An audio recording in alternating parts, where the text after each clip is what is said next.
Durant 2 jours, les participants à ces assises, en présentiel et en visioconférence, ne sont entre autres que les partenaires publics de la République centrafricaine et privés, avec l'appui du Congo, vont évaluer et apprécier l'étude de faisabilité menée par le projet Sofecom en vue du démarrage de l'identification digitale de la population en Centrafrique.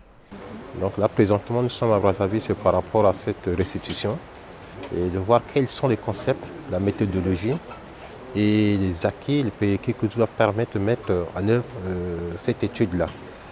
Donc on va discuter avec eux, ils ont fait des propositions sur des modèles à mettre en œuvre, sur le modèle de gestion, le logiciel, est-ce que approprié par rapport à notre contexte en République centrafricaine, et de voir dans quelle mesure essayer de mettre en application à travers un PPP, un partenaire public et privé, cette étude-là. Nous voulons à tout prix, et c'est d'ici l'an 2025-2026, on met vraiment un système d'identité digitale à la République centrafricaine. La mise en œuvre de ce projet s'avère nécessaire dans l'interconnexion, la formation du personnel et la centralisation des données, ainsi que l'appui des partenaires.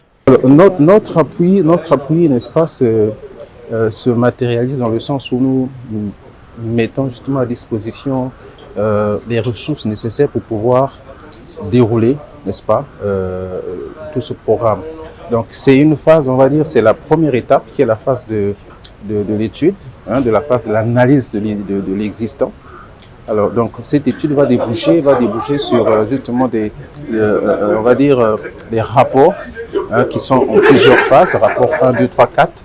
Et là, justement, nous sommes dans la phase 4, justement, la restitution justement, de toute l'étude qui a été faite. L'identification digitale de la population en Centrafrique s'inscrit dans le cadre de la stratégie e-gouvernement.